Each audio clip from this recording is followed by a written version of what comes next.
టీజీ5 news వార్తలకు స్వాగతం. ముందుగా వార్తల్లోని ముఖ్యాంశాలు. అమరావతి అజేయమని చంద్రబాబు నాయుడు స్పష్టం. ఎవరూ ఆపలేని రాజధాని ప్రస్థానమంటూ వ్యాఖ్య. రైతుల త్యాగంతో ముందుకు సాగుతున్న నిర్మాణం ప్రపంచ స్థాయి నగరంగా తీర్చిదిద్దుతామని హామీ.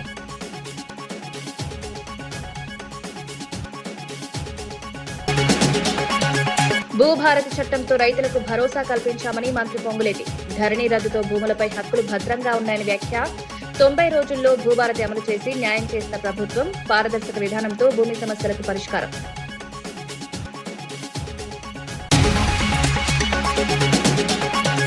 యూరియా ఫ్యాక్టరీ సమస్యలపై కేంద్రంపై బలరామనాయుడు ప్రశ్నలు. తరచూ ఉత్పత్తి నిలిపివేతతో రైతులకు ఇబ్బందులు. యూరియా కొరతతో రైతులు నష్టపోతున్నారని ఆందోళన. అన్ని రాష్ట్రాలను సమానంగా చూడాలని డిమాండ్.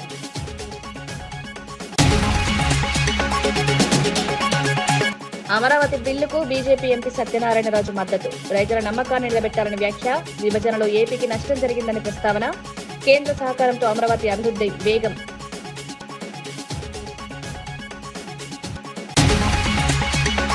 అమరావతి రాజధాని నిర్మాణంపై సీఎం చంద్రబాబు నాయుడు కీలక వ్యాఖ్యలు చేశారు. అమరావతిని ఎవరూ ఆపలేరని, ఇది అజేయమని స్పష్టం చేశారు. ఎన్నో ఆటంకాలను అధిగమించి అమరావతి ముందుకు సాగుతోందన్నారు. రాజధాని కోసం వేలాది మంది రైతులు భూములిచ్చారని గుర్తు చేశారు.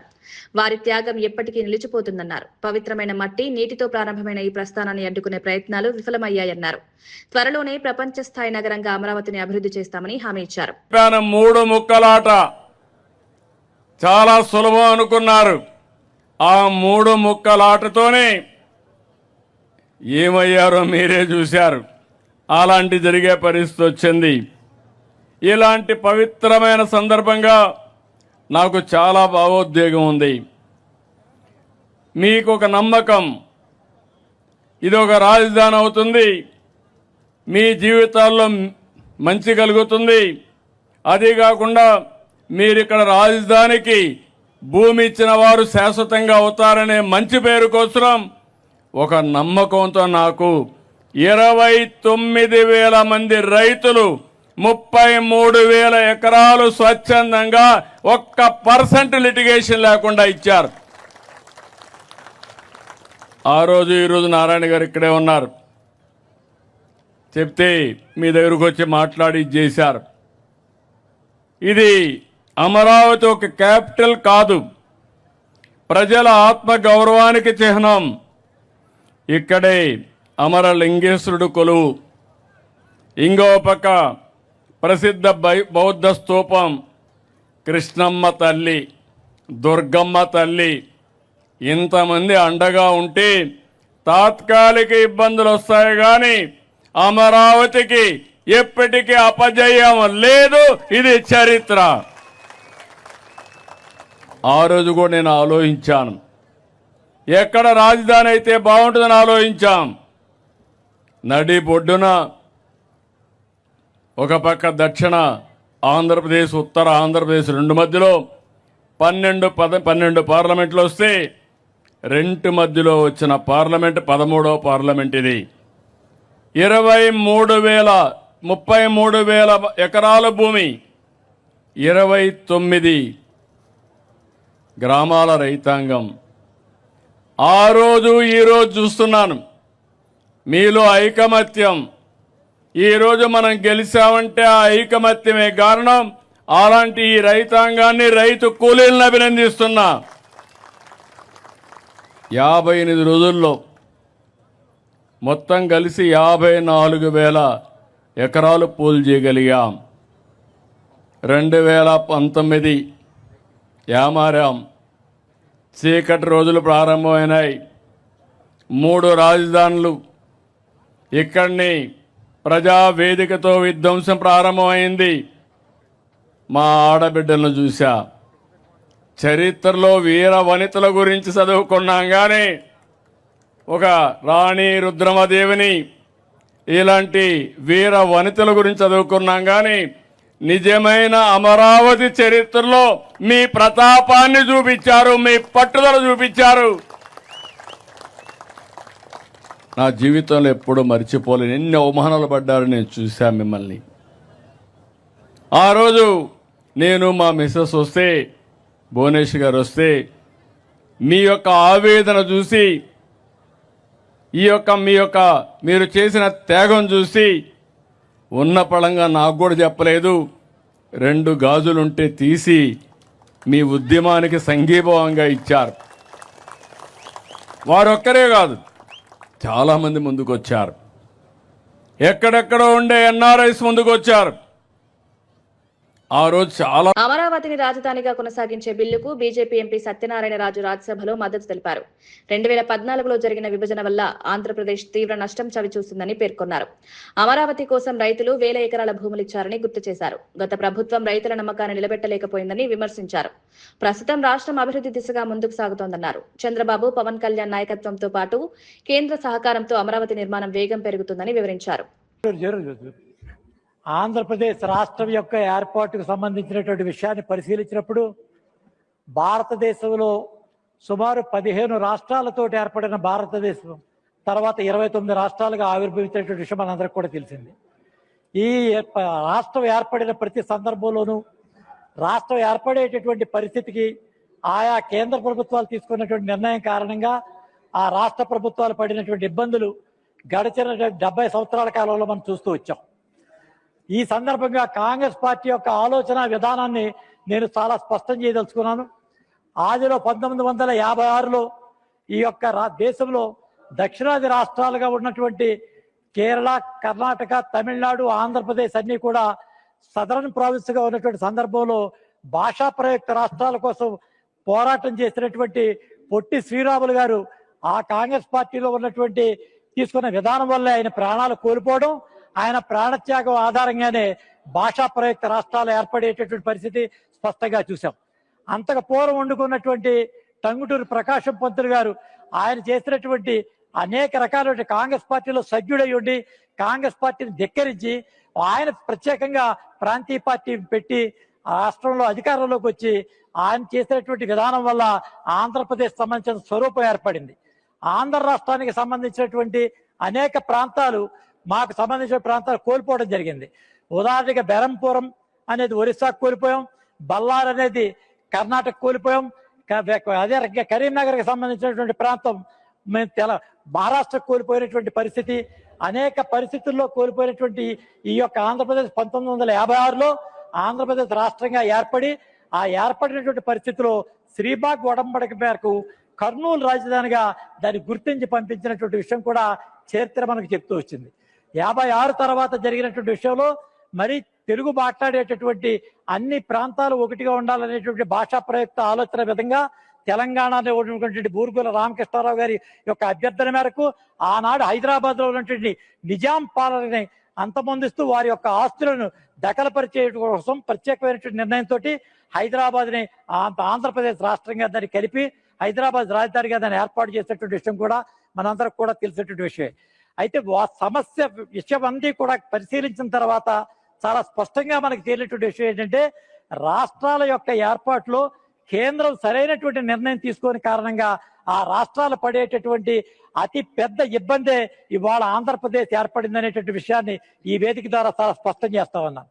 కారణం ఏంటంటే అనాలోచిత నిర్ణయం వల్ల 2014లో కేవలం ఒక ప్రాంతీయ బీఆర్ఎస్ అనేటువంటి ఆవేళ మరి తెలంగాణ రాష్ట్ర సమితి నాయకుడు విద్వేషాలు రెచ్చగొట్టి తెలంగాణల మధ్య అనేక రకాలైనటువంటి ఇబ్బందులు పెట్టి కేంద్ర ప్రభుత్వం ద్వారా అప్పుడు ఉన్నటువంటి కాంగ్రెస్ ప్రభుత్వం ఈ యొక్క రాష్ట్రాలను రెండు కూడా ఏర్పాటు చేసేటువంటి సందర్భంలో స్పష్టత లేనటువంటి కారణంగా కేవలం ఎన్నికలే లక్ష్యంగా 2014కు తీసుకున్నటువంటి నిర్ణయం మేరకి ఈ రకమైన నష్టం జరిగింది.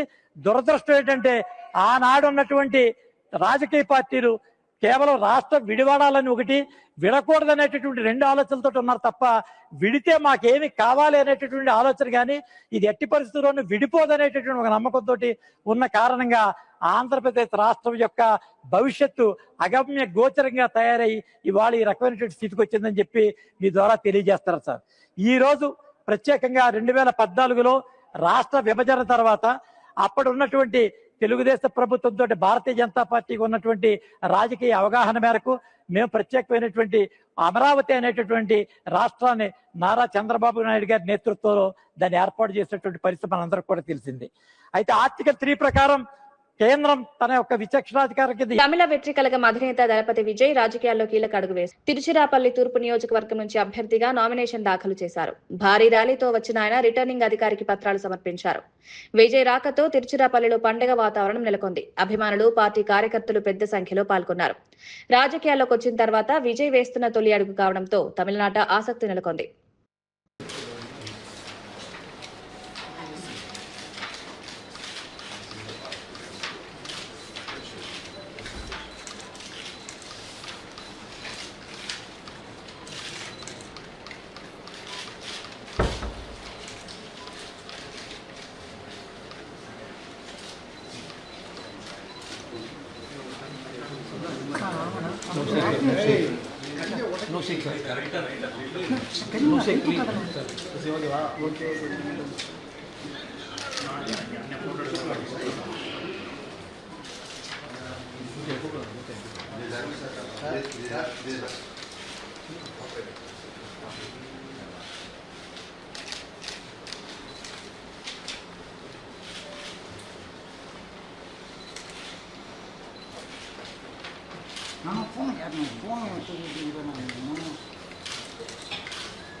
कैमरा डाउन डाउन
బీఆర్ఎస్ నేత ఎల్ రమణ రాష్ట్ర ప్రభుత్వంపై సంచలన ఆరోపణలు చేశారు. తెలంగాణలోని రైతు బంధు నిధులను కేరళ ఎన్నికల ప్రచారం కోసం మళ్లిస్తున్నారన్నారు. బడ్జెట్ సమావేశాల్లో ప్రజా సమస్యలపై చర్చకు అవకాశం ఇవ్వడం లేదని విమర్శించారు.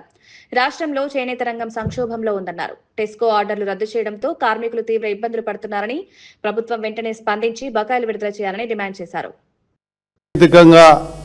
నిర్వహించాలి గనక అంతవరకే నిర్వహిస్తామనేటువంటి భావన ఈరోజు కాంగ్రెస్ పార్టీలో కనబడుతున్నది. ఇది ప్రజాస్వామ్యానికి మంచిదిగా అని చెప్పని కూడా మనవి చేస్తూ, తీసుకున్నటువంటి ప్రధాన అంశాలలో వ్యవసాయ పరంగా పెద్దలు కేసీఆర్ గారు ప్రవేశపెట్టినటువంటి రైతు బంధు ఈ 28 నెలల కాంగ్రెస్ పాలనలో దాదాపు 6 సార్లు ఇవ్వాల్సిన అవసరం ఉండే. కేవలం 3 సార్లు మాత్రమే ఇచ్చి పెంచుతానడానికి అనుగుణంగా రైతు బంధు పెంచకుండా 3 దఫాలు ఎగ్గొట్టినటువంటి కాంగ్రెస్ ప్రభుత్వం ఇక్కడ వేసినటువంటి రైతాంగ దూరం సరిపోతుందని చెప్పని ఇతర రాష్ట్రాల్లోకి ప్రచారంకి వెళ్తారు. తెలంగాణలో మేమేదో పొడిచినాం, మేమేదో మంచి చేసినాం అనే విధంగా.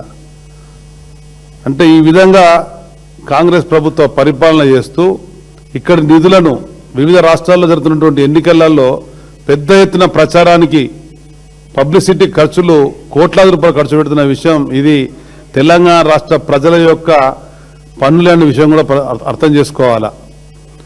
ఈ విధంతో పాటు నేడు ఎదుర్కొంటున్నటువంటి ప్రధాన సమస్యలు మేము వాటితో పాటు కొన్నిటిని వివిధ రూపకాలలో అటు ప్రశ్నల రూపకంగా కానీ, స్పెషల్ మెన్షన్లో కానీ, అదేవిధంగా పిటిషన్ రూపకంగా కానీ మాకు వచ్చినటువంటి విజ్ఞాపనలను ఇవ్వాలని మేము ప్రయత్నిస్తే వాటి ఏవిటికి కూడా అవకాశం ఇవ్వకుండా, అంటే ప్రస్తావించే అవకాశం ఇవ్వనటువంటి పరిస్థితి శాసనసభలో శాసన మండలిలో స్పష్టంగా కనబడే. ఉదాహరణకు కొన్ని విషయాలు చూసినప్పుడు రాష్ట్రంలో ఉన్నటువంటి విద్యార్థులు ఆ సమస్య పట్ల అవగాహన ఉన్నటువంటి అనుభవజ్ఞులైన వాణిదేవి గారు చెప్తారు.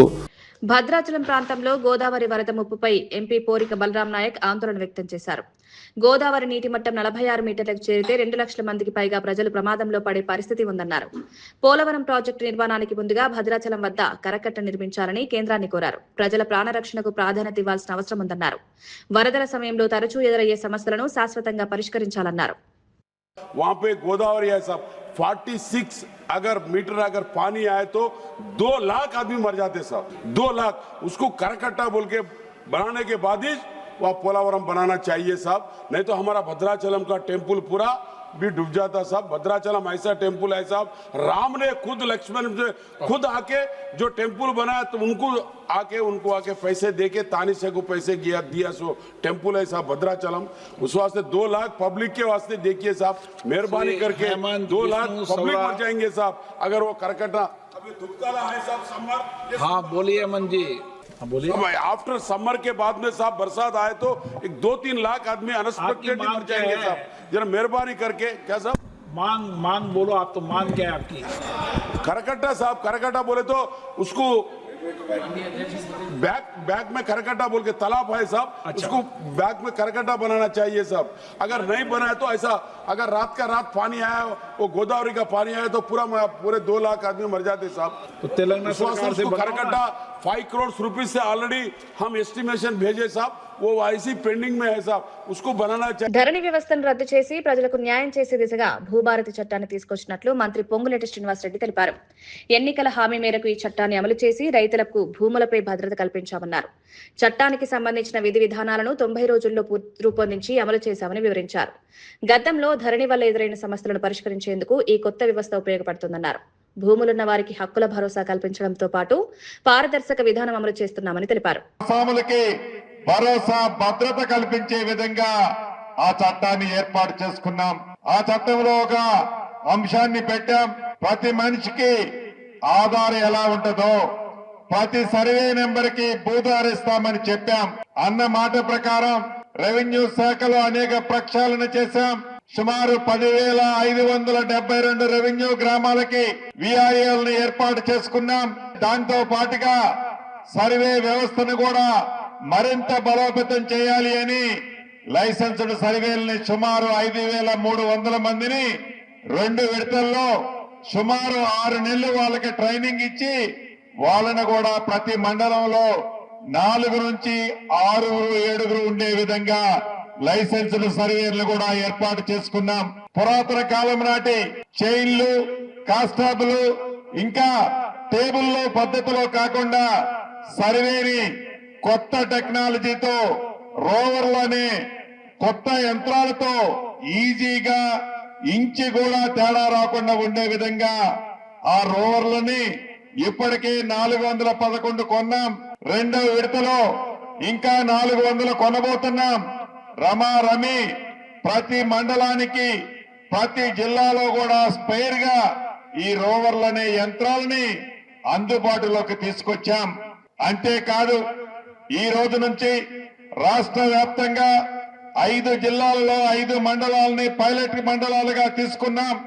దాంట్లో భాగమే ఈనాడు ఈ మండలంలోని ఈ రంగారెడ్డి జిల్లాలోని ఆమనగల్ మండలంలో ఇప్పుడు మనం ఉన్నాం.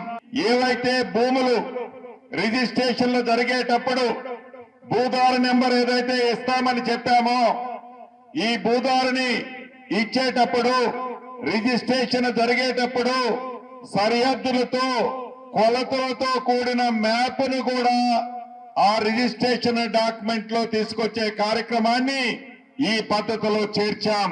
అంటే ఒక ఆసామి అమ్ముకొని ఒక రైతన్న కొనుక్కునేటప్పుడే చాలా స్పష్టంగా ఆ భూమి సరిహద్దులు ఆ పాస్బుక్ లోనో ఆ డాక్యుమెంట్ లోనో స్పష్టంగా మ్యాప్ తో సహా రిజిస్ట్రేషన్ టైంలోనే దాన్ని కొలిచి ఆ అమ్ముకున్న రైతు దగ్గర. తెలంగాణలో ప్రజాపాలన గ్రామ సభలు జరుగుతున్న సమయంలో Amangal Bhubharati portal pilot project ప్రారంభం సంతోషకరమని ఎమ్మెల్యే కసిరెడ్డి నారాయణ రెడ్డి తెలిపారు. ధరణి వ్యవస్థ వల్ల వచ్చిన భూమి సమస్యలను పరిష్కరించడమే ఈ ప్రాజెక్టు లక్ష్యమన్నారు. రైతులకు న్యాయం చేయడంలో ఇది కీలక పాత్ర పోషిస్తుందన్నారు. పైలట్ ప్రాజెక్టు విజయవంతమైతే రాష్ట్ర వ్యాప్తంగా అమలు చేస్తామని ప్రభుత్వం తెలిపిందన్నారు. ఆమన్గల్ నుంచి పైలట్ ప్రాజెక్ట్ కింద తీసుకోవడం సంతోషం. దీనికి గౌరవ మంత్రివర్యులు పెద్దలు శ్రీనివాస్ రెడ్డి గారు ముఖ్య అతిథిగా, మరి వారి శాఖ ఈరోజు తెలంగాణ వ్యాప్తంగా అంటే అందరికీ ఉపయోగపడేటువంటిది ఈ కార్యక్రమానికి వచ్చినందుకు వారికి ధన్యవాదాలు తెలియజేస్తూ, అదేవిధంగా ఇక్కడికి విచ్చేసినటువంటి సెక్రటరీ రెవెన్యూ లోకేష్ గారికి, అదేవిధంగా అడిషనల్ కలెక్టర్ చంద్రారెడ్డి గారికి, మిత్రులు బాలాసింగ్ గారికి, అదేవిధంగా మున్సిపల్ చైర్పర్సన్ పచ్చెనాయక్ గారికి, ఈ వార్డు మెంబర్ అయినటువంటి అనితా శ్రీనివాస్ రెడ్డి గారికి, ఇక్కడికి విచ్చేసినటువంటి మున్సిపల్ చైర్మన్ గారికి, అదేవిధంగా ఎంఆర్ఓ గారికి, ఆర్డీఓ గారికి, అన్ని డిపార్ట్మెంట్స్కి చెందినటువంటి అధికారులకు, మా మండల party presidents, block Congress president, అదేవిధంగా ఇక్కడికి విచ్చేసినటువంటి నాయకులకు, అక్క చెల్లెళ్లకు, అన్నదమ్ముళ్లకు అందరికీ నా హృదయపూర్వక నమస్కారాలు తెలియజేస్తా ఉన్నాను. చాలా సంతోషం. గత ప్రభుత్వం దాదాపుగా 10 సంవత్సరాలు, అందులో భాగంగా ధరణిలో భూముల బాధలు ఉన్నాయి, ఆ బాధలను తగ్గిస్తాం, అందరికీ న్యాయం చేస్తామని చెప్పేసి ధరణి తీసుకొచ్చి మరి ఇంకెక్కువ సమస్యలు తీసుకొచ్చినటువంటి సందర్భం. కాంగ్రెస్ ప్రభుత్వం వస్తే రైతులకు ముఖ్యంగా ఈ భూమి బాధలు కూడా పోయే విధంగా తీసుకొస్తామని చెప్పేసి కాంగ్రెస్ ప్రభుత్వం చెప్పినటువంటిది. ఆ రోజు ఈ ఆమన్గల్కి వచ్చినది పైలట్ ప్రాజెక్టు కింద మన ఆమన్గల్ను రంగారెడ్డి జిల్లా నుంచి ఎన్నుకున్నందుకు గౌరవ మంత్రి గారికి, అదేవిధంగా ప్రభుత్వానికి ధన్యవాదాలు తెలియజేసుకుంటూ, మరి ఇక్కడ ఉన్నటువంటి సమస్యల గురించి చాలా మంది రైతులు అధికారుల చుట్టూ కానీ ఆఫీసుల చుట్టూ తిరిగినటువంటి సందర్భం, అవన్నీ పోవడానికి ఈరోజు మన ఆమన్గల్కి వచ్చినది. దీని ద్వారా ఎంత బాగా ఇక్కడ సక్సెస్ అయితే. రామగుండంలోని యూరియా ఫ్యాక్టరీపై పోరిక బలరాం నాయక్ ఆందోళన వ్యక్తం చేశారు. 10 సంవత్సరాలుగా అందుబాటులో ఉన్నప్పటికీ తరచూ ఉత్పత్తి నిలిపివేస్తున్నారన్నారు. ప్రతి ఏడాది 6 నుంచి 12 సార్లు సమస్యలు తలెత్తడం రైతులకు ఇబ్బందులు కలిగిస్తోందన్నారు. యూరియా కొరత వల్ల లక్షలాది మంది రైతులు నష్టపోతున్నారని పేర్కొన్నారు. కేంద్ర ప్రభుత్వం అన్ని రాష్ట్రాలను సమానంగా చూడాల్సిన బాధ్యత ఉందన్నారు. కాంగ్రెస్ పాలిత రాష్ట్రాలపై వివక్ష చూపడం సరైంది కాదని స్పష్టం చేశారు. फैक्ट्री कहाँ की वहां पे ऑफिसर पूरे यहाँ एंजॉय कर रहे साहब, हर बार उसको डिमांड 1,27,000 क्यों मीटर अपने को यूरिया आना चाहिए साहब, वहां पे प्रोडक्ट होता साहब, उसमें वो हर साल डैमेज कर दे रहे। और हेड ऑफिस क्या कि यहाँ पे डाल रहे साहब, किसानों के लिए बहुत मुश्किल हो रहा साहब। हर भारत में उसमें तेलंगाना में हमारे यूरिया इतना जरूरत है साहब, किसानों के लिए बहुत जरूरत है साहब। वो पूरा यूरिया हम सप्लाई करना नहीं करना पा रहे साहब गवर्नमेंट। और देखिए साहब, ये तेलंगाना में ऐसा हो रही हमारे कांग्रेस गवर्नमेंट बोल के, नहीं तो भारत में भी पूरा ऐसा। ఎమ్మెల్యే బుసినే విరూపాక్షి రాష్ట్ర ప్రభుత్వ పనితీరుపై విమర్శలు చేశారు. కూటమి నాయకులు మాటలకే పరిమితమవుతున్నారన్నారు. 2 ఏళ్లలో గణనీయమైన అభివృద్ధి కనిపించలేదని పేర్కొన్నారు. ప్రజలకు ఇచ్చిన హామీలు అమలు కాలేదన్నారు. ప్రభుత్వం పనితీరును ప్రజలు గమనిస్తున్నారని తెలిపారు. అభివృద్ధి పేరుతో చెప్పేది జరిగేది వేర్వేరుగా ఉందని విమర్శించారు. ప్రజల సమస్యలను పరిష్కరించడంలో ప్రభుత్వం విఫలమైందని ఆరోపించారు. సర్వే చేసినారు, అంత ఎస్టిమేషన్ చేసి పంపించినారు, దానికి ఎవరు ఇలా ప్రభుత్వం ఇవ్వాలి, వాళ్ళు ఏం చేస్తారు, ఆఫీసర్లు ఏం చేస్తారు, వాళ్ళు ఏవేవి తీసుకున్నారు అక్కడ. ఎందుకంటే ఎస్ఎస్ ట్యాంకులు ఉన్నాయి మన చింతపూడి దగ్గర, బాబు దగ్గర, అవి చిన్నవైపోయినాయి. అప్పుడు జనాభా ప్రకారం ఎప్పుడో దాదాపుగా 40 ఏళ్ళ కింద పెట్టిన ఆ జనాభా ప్రకారం వాళ్ళ లెక్కల ప్రకారం ఎస్ఎస్ ట్యాంకులు కట్టినారు.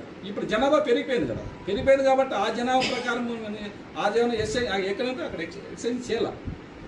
అలా స్థలంగానే ఉంది, నేను చెప్పినాను, పోయి చూసేసినారు, ఇంతవరకు చిత్తలకి ఎక్కలేదు. గజ్జల దగ్గర అంతే, అక్కడ ఒక్కటే. ఇప్పుడు నీళ్లు బంద్ అయితే ఎల్ఎల్సీకి నీళ్లు బంద్ 1 నెల మాత్రమే ఉంటాయి నీళ్ళు, చిన్న ఎస్ఎస్ ట్యాంక్ అయిపోతాయి నీళ్ళు. పక్కలో కెనాల్ పక్కలో ఉంది, అది కానీ చెప్పినాను. ఆ సమితిగారు కానీ ఎస్ఎస్ ట్యాంక్ కట్ట అక్కడనే నీళ్ళు లేవు, ఎస్ఎస్ ట్యాంక్ కట్టాలంటే అక్కడ చెప్పినాను. ఎక్కడ అసలు వీళ్ళు ఎక్కడ పట్టించుకునేది లేదు.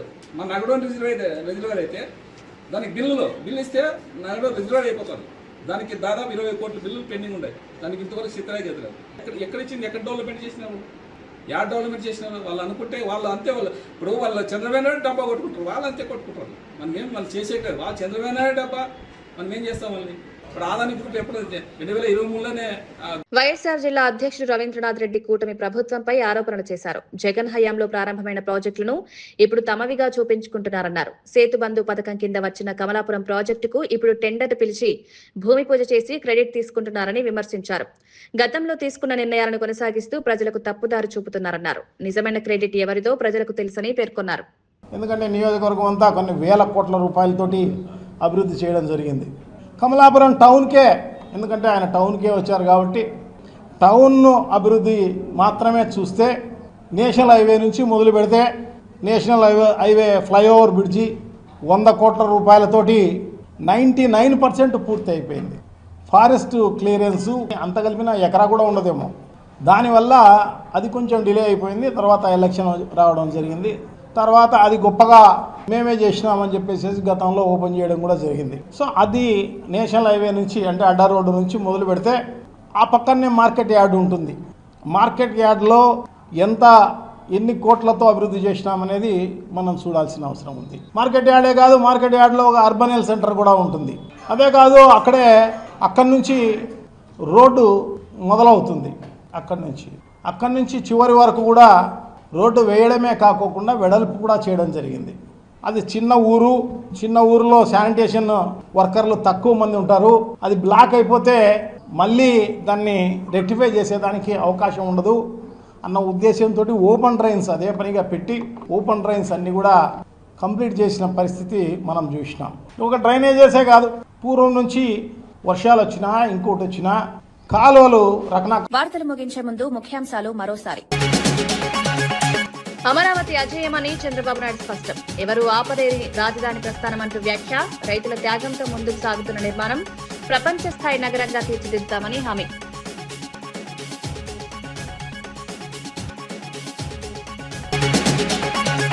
భూభారతి చట్టంతో రైతులకు భరోసా కల్పించామని మంత్రి పొంగులేటి. ధరణి రద్దుతో భూములపై హక్కులు భద్రంగా ఉన్నాయని వ్యాఖ్య. 90 రోజుల్లో భూభారతి అమలు చేసి న్యాయం చేసిన ప్రభుత్వం. పారదర్శక విధానంతో భూమి సమస్యలకు పరిష్కారం.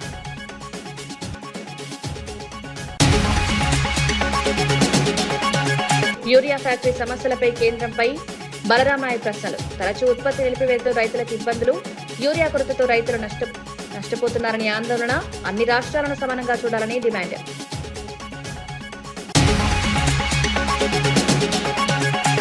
అమరావతి బిల్లుకు బీజేపీ ఎంపీ సత్యనారాయణరాజు మద్దతు. రైతుల నమ్మకాన్ని నిలబెట్టాలని వ్యాఖ్య. విభజనలో ఏపీకి నష్టం జరిగిందని ప్రస్తావన. కేంద్ర సహకారంతో అమరావతి అభివృద్ధి వేగం.